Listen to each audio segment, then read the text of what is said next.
on my shoulders makes me happy.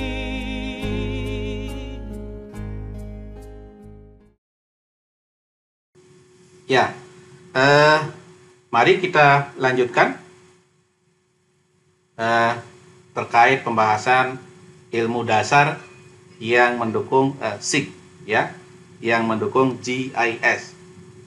Jadi saya katakan, ya, terakhir kan pada kuliah sebelumnya saya jelaskan, ya, bahwa ada pemetaan yang bisa dikelola dengan GIS. Kemudian supaya, ya, peta itu punya makna, ya, sesuai dengan standarnya, maka di situ memerlukan apa? Ilmu kartografi, ya. Jadi nanti Anda diajarkan oleh tim pengajar kita bagaimana membuat peta yang benar. Misalnya hutan berwarna biru, boleh nggak? Oh, tidak boleh, ya. Atau sebaliknya, badan air berwarna hijau, tidak boleh juga, ya. Jadi harus sesuai dengan warna-warna umum yang digunakan. Misalnya jalan merah, batas hitam, gitu ya. Vegetasi hijau, berkisar dari hijau sampai kuning. Kemudian nanti untuk lahan kosong, biasanya mendekati warnanya pink, gitu ya. Kemudian badan air warna biru dan sebagainya. Nah, semua, ya, data tersebut, ya, di dalam SIG itu pasti dikelola dalam database. Maka di sini ada data management, ya. Jadi Anda harus belajar tentang data management. Jadi Anda sudah saya yakin, ya, Microsoft Spreadsheet, Excel, gitu ya. Anda sudah paham itu. Tapi bagaimana dengan Excel itu Anda bisa membangun database, ya?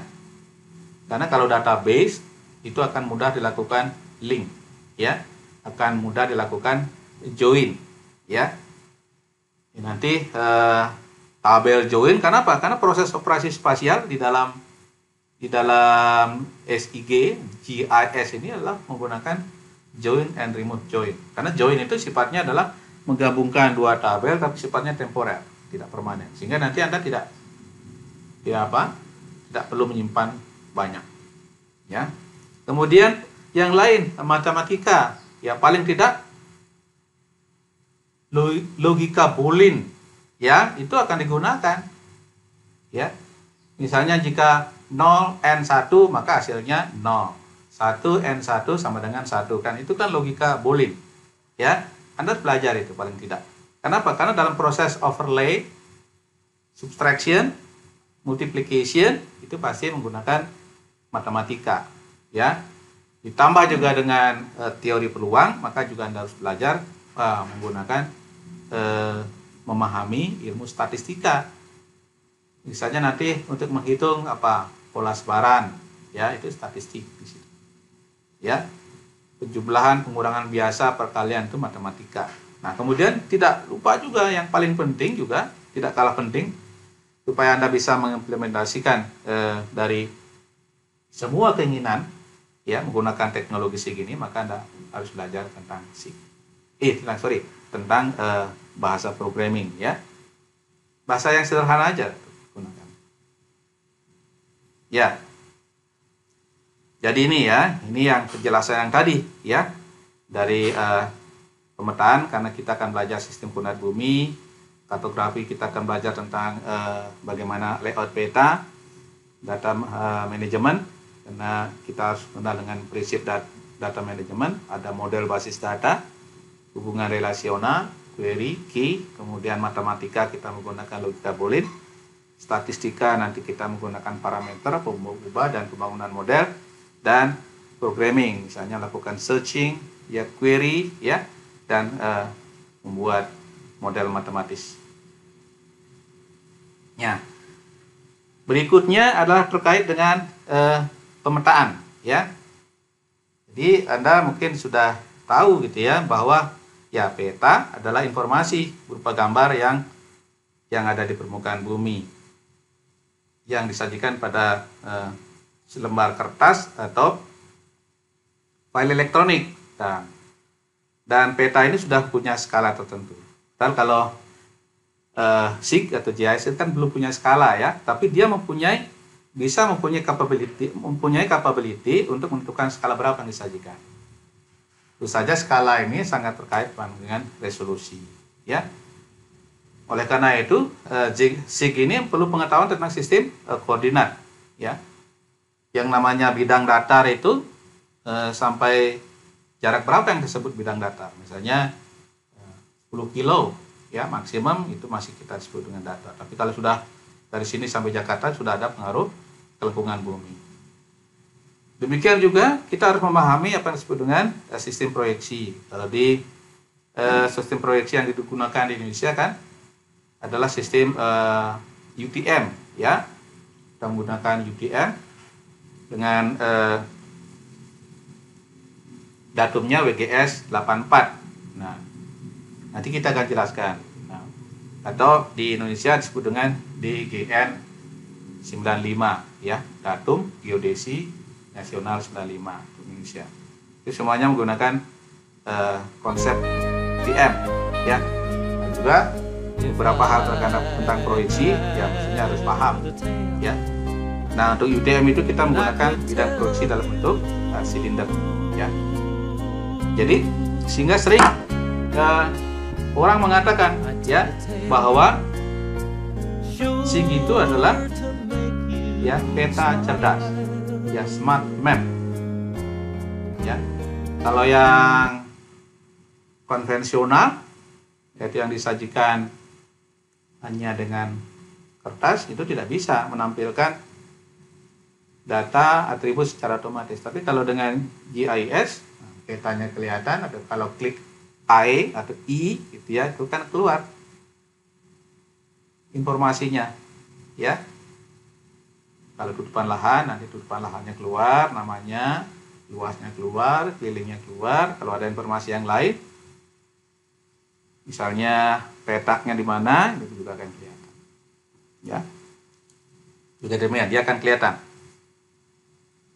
Nah, berikutnya, bagaimana peta dalam GIS ini? Ya, misalnya, seperti yang saya katakan tadi, saya ulang lagi, ya.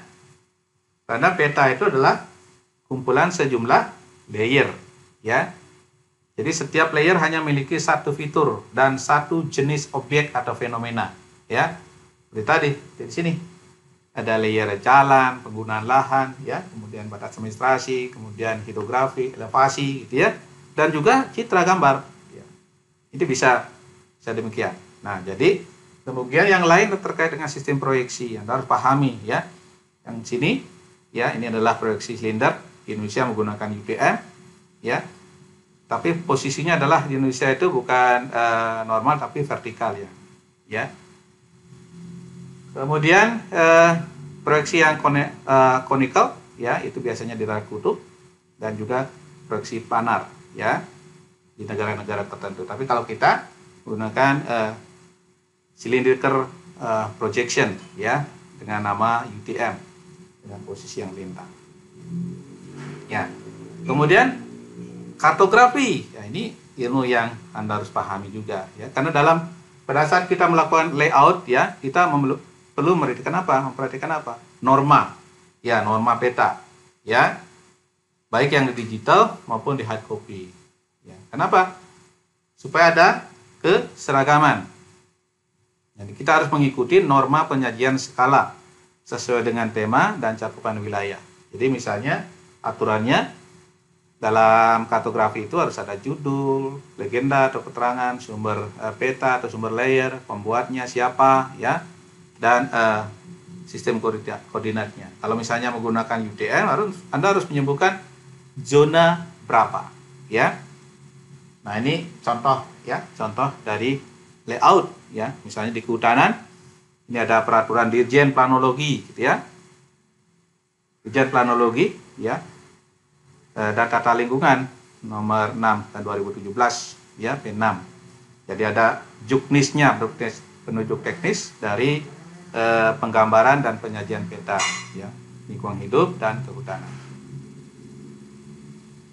ya. Nah, kemudian juga selain yang tadi isi peta, nah ini dari mulai nomor surat, logo juga, ya, judul, ya, sampai dengan nanti tanda tangan si para pihak, ya, ada yang membuatnya, ada yang menyetujui, ya, supaya apa, nanti legal aspeknya ada, ya.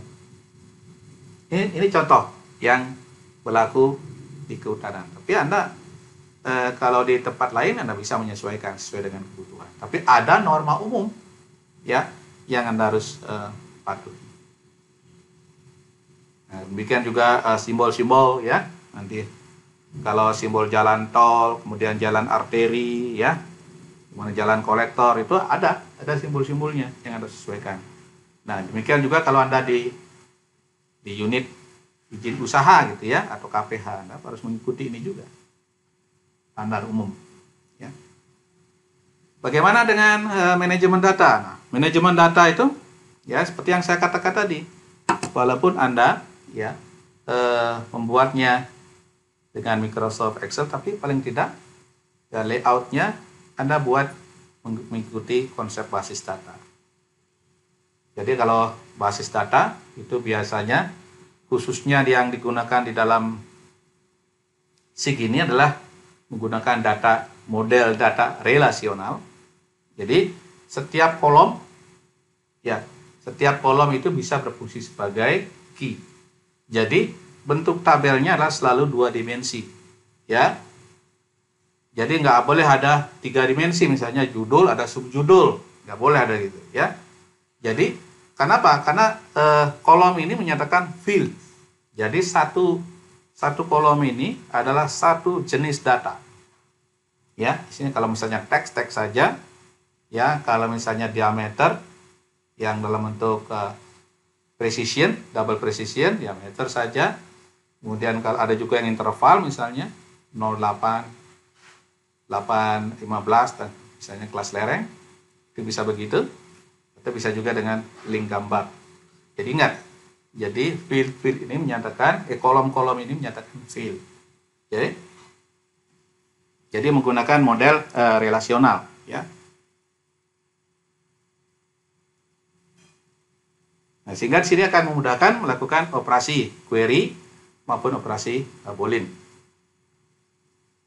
Nah, kalau bagaimana proses database ini, ya, yang mampu melakukan join, ya, unjoin, ya, karena ini ada proses bagaimana melakukan hubungan relasional. Misalnya di sini, ya, walaupun terpisah, ya, kalaupun terpisah datanya, misalnya 2 tabel, yang sebelah kiri, yang sebelah kanan ini, ya, tapi selama ada dia field, ya, yang mempunyai jenis yang sama, misalnya user ID, maka ini bisa digabungkan. Jadi melakukan join. Nanti setelah selesai menghitung, baru unjoin, ya, atau remove join. Itu bisa, ya. Nah, demikian juga nanti misalnya ada 3 tabel, ada user ID dan juga selanjutnya KRPH, bisa juga di join, ya. Nah, itu konsepnya, konsep dari database. Jadi database di dalam SIG ini menggunakan model database relasional. Nah, apa yang menyebabkan SIG ini, sistem informasi geografis ini, unik, ya. Khususnya pada model data vektor, SIG ini mampu membangun yang disebut dengan topologi, ya, bukan tipologi, topologi. Ini adalah prosedur matematis, ya, yang menyatakan hubungan spasial antar fitur.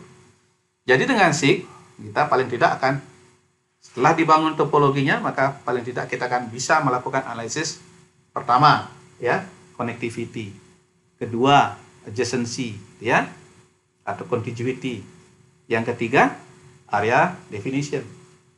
Jadi kalau kita, bagaimana cara kerja connectivity? Jadi kalau kita membuat garis dan di antara garis itu kita buat node, maka node ini adalah akan mencerminkan bisa tidaknya connectivity, ya. Jadi setiap aks yang dihubungkan oleh node ini, maka dia akan connect, ya. Seperti misalnya yang bagian tabel sebelah kirinya, aks 1 itu, ya, bisa menyatakan, ya, from node 10 ke node nomor 11. Atau yang AX2 adalah connecting antara yang 11 dengan 12. Nah, itu kalau konektivitas. Yang kedua, adjacency. Dia mampu menyatakan bersebelahan. Nanti ada di dalam axis itu ada left polygon, right polygon. Jadi karena di dalam pada saat membangun topologi itu adalah ada direction, ya, maka bisa mengetahui bahwa misalnya antara poligon C, ya, antara poligon C dan B itu adalah bersebelahan. Tapi B tidak bersebelahan misalnya dengan yang ada di A, ya, yang ada di island bawah. Nah, di sini yang disebut dengan adjacency, ada perdampingan, ya. Jadi di sini ada yang disebut dengan ax link, jadi ax topologi. Ada ax topologi, ada nodes topologi, ada ax node topologi, ada ax topologi, ya. Ya, jadi kalau misalnya poligon dari B ini, ya, dibatasi oleh ax nomor 1, ya. Nomor 1, kemudian 6, 8 dan 5. 1, 6, 8 dan 5, ya. Yang terakhir kemampuan yang lain karena dia mempunyai sistem koordinat di setiap node atau setiap vertex, maka secara otomatis bisa menghitung luas dan keliling. Ya, jadi nggak perlu lagi Anda menambahkan luas dan keliling. Ya. Ini juga ilustrasi yang lain. Jadi misalnya ada poligon A, B, dan C, ya. Dan di situ ada node, beberapa node, ada 1, ada 2, ada 3, ada 4 node, ya. Ada 1, 2, 3, 4, ya. Nah, ini semua bisa dilakukan, ya, analisis connectivity, kemudian area definition dan contiguity. Nah, berikutnya, ya, yang harus yang akan digunakan di dalam SIG ini adalah matematika dan statistika, ya. Terutama kalau kita menggunakan konsep operasi spasial, pasti kita akan menggunakan logika-logika Boolean, ya, atau diagram Venn. Misalnya kalau N antara dua poligon A dan B, ya, kalau kita menggunakan query dengan N, maka irisannya lah. Tapi kalau kita menggunakan operasinya adalah OR, gabungan, reunion, ya. Demikian juga kalau kita menggunakan XOR, hasilnya adalah yang, ya, hasil interseksi yang bukan interseksi, ya. Demikian juga kalau kita menggunakan NOT. Nah, inilah logika matematika, ya. Demikian juga kalau kita mengolahnya dengan raster seperti yang di bawah ini, ya, kita bisa melakukan operasi penjumlahan, pengurangan, ya. Seperti bawah ini bisa melakukan penjumlahan, pengurangan, pembagian, dan seterusnya, ya. Nah, berikutnya kalau konsep Boolean misalnya kalau dari vektor kita konversi menjadi raster tengah ini, ya. Ini kemudian direklasifikasi misalnya menjadi 1010 yang abu-abu ini, ya.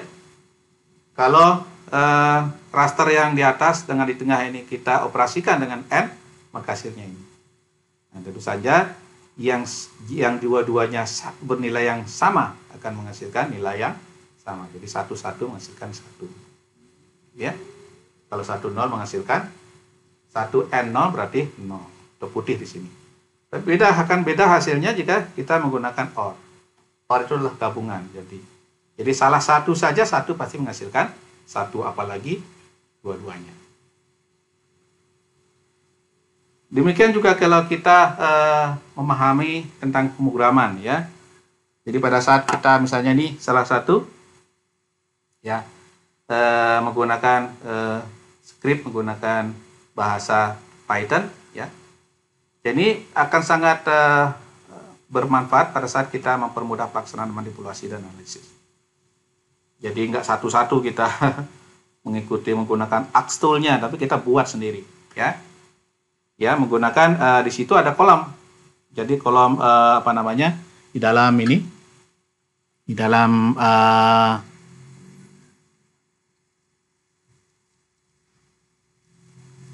ada pre-logic ya. Nah, kita coba lihat di program ini pada field calculator nanti di ArcGIS Anda akan bisa melihat pre-logicnya. Anda bisa menuliskan di situ programnya, ya. Dan kemudian nanti hasilnya seperti apa, ya. Jadi hasilnya di bawah ini adalah menghasil dari pre-logic ini. Dan itu hasilnya. Ya. Nah, itu bidang-bidang ilmu yang diperlukan. Jadi dengan kata lain, ya, bisa kita rangkum di sini. Jadi SIG ini adalah suatu sistem, ya, informasi geografis yang berbasis komputer, ya.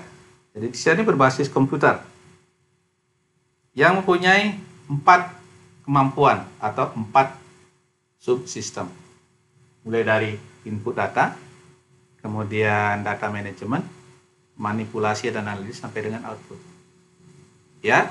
Dan terdiri dari 5 komponen, ya. Jadi komponennya apa?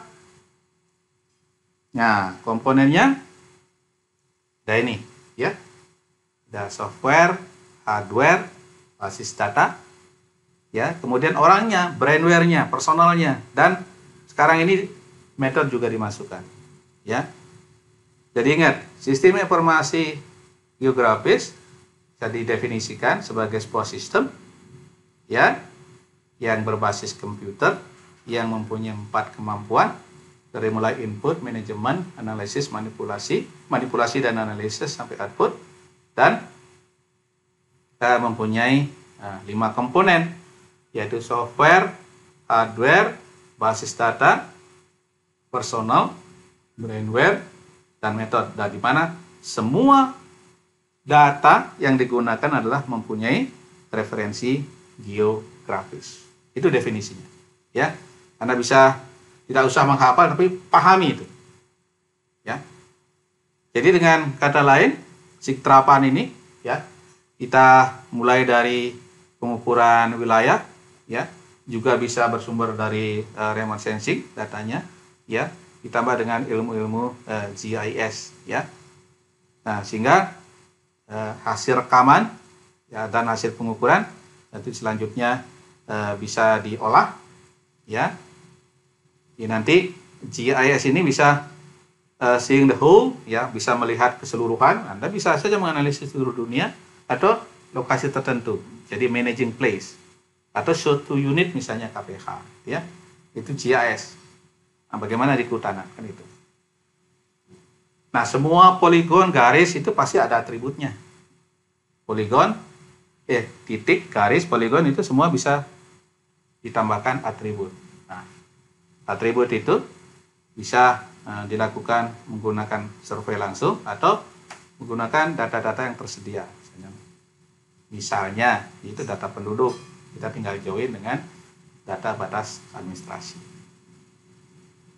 Ya, jadi menghasilkan hasilnya adalah informasi spasial. Ya, kalau data spasialnya itu adalah ya database-nya yang digunakan untuk menghasilkan informasi. Karena informasi spasial kan namanya informasi sudah siap dipakai untuk mengambil keputusan. Ya. Jadi secara umum, ukur wilayah, remote sensing, GIS, itu tahapannya, ya. Jadi remote sensing, ya, bisa atau lapangan, ya, bisa menghasilkan layer menghasilkan, ya, nanti peta. Ya. Oke. Nah, jadi kalau melihat penjelasan saya tadi, maka kita bisa membuat pointers, ya, highlight, ya, kenapa SIG ini diperlukan khususnya di kehutanan. Ya, kalau kita hitung tadi, ya, dari mulai perencanaan, kemudian pengelolaan sampai dengan pengawasan, itu hampir semua bisa dikatakan more than 80%, lebih dari 80% kegiatan kehutanan itu memerlukan data dan informasi spasial. Mulai dari forest inventory sampai monitoring, itu perlu informasi spasial, ya. Kemudian yang kedua, GIS ini adalah database ya yang sifatnya sentralistik. Ini mudah dikelola dan dianalisis. Ya, tinggal kita sekarang supaya mengurangi risiko data di hack ya, atau data dirusak orang yang tidak bertanggung jawab atau kena virus, maka kita buat copying yang banyak kan gitu, atau simpan di cloud yang lebih aman ya. Yang ketiga, data spasialnya terkoneksi dengan atribut. Jadi mau kita melakukan analisis spasial, atribut saja itu very simple, mudah dilakukan dengan SIG. Ya, itu bisa akan mengatasi dari mulai kegiatan perencanaan inventarisasi ya sampai dengan monitoring atau pengawasan ya. Kemudian keempat, dapat dikerjakan secara berulang ya, karena metode semuanya data tersimpan dalam database, data digital. Kita run algoritma saja sudah menghasilkan hasil yang sama. Tentu saja konsisten ya, cepat dan murah.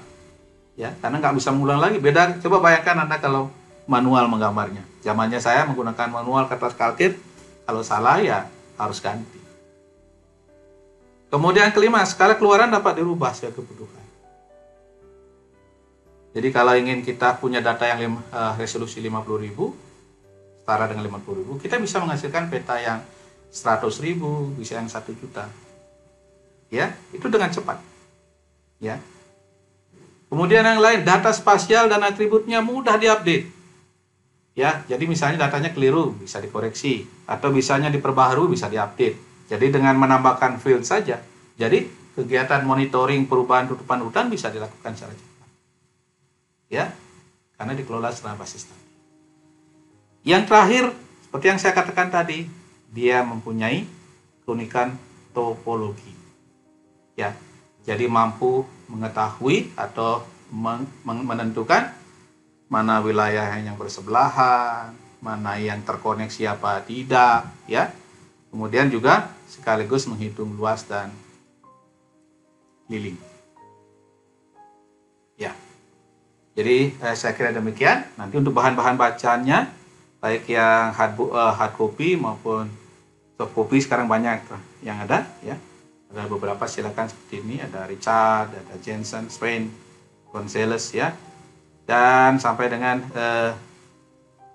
beberapa ini terkait dengan ArcView, ArcGIS juga banyak, ya.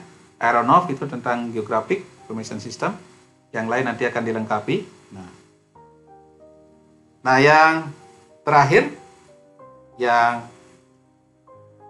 sebelum saya tutup, maka Anda harus mencoba lagi bertanya, ya. Ini coba dijawab, mudah-mudahan dengan pertanyaan-pertanyaan yang saya ajukan sini, misalnya apa itu SIG, kemudian apa komponen elemen SIG, ya, kemudian apa kemampuan SIG, apa keunikan SIG dibandingkan dengan sistem informasi yang lain, kenapa SIG diperlukan di kehutanan, bidang kehutanan apa saja, bidang kehutanan apa yang paling banyak memanfaatkan SIG dari mulai dan menjadi kegiatan rutin dan utama, ya. Itu Anda bisa jawab, ya. Paling tidak dari pointer-pointer yang saya sampaikan tadi. Mudah-mudahan Anda bisa menjawab semua pertanyaan-pertanyaan sederhana yang saya sampaikan, ya. Saya kira demikian, ya. Terima kasih atas perhatiannya. Semoga bermanfaat. Jadi silakan selalu bahwa Anda memperkaya pengetahuan Anda dari berbagai sumber yang dapat dipercaya. Kalau nanti Anda mencari sumber-sumber yang berbasis online, nah, saya anjurkan bersumber pada sumber-sumber yang kredibel, ya. Jangan dari misalnya blog personal itu hindari, ya. Tapi Anda juga bisa merunutnya dari sana, tapi jangan itu gunakan sebagai sumber langsung. Demikian juga pada saat Anda melakukan praktikum, coba Anda menggunakan sumber-sumber yang dapat dipercaya. Saya kira demikian. Salam sehat selalu. Terima kasih.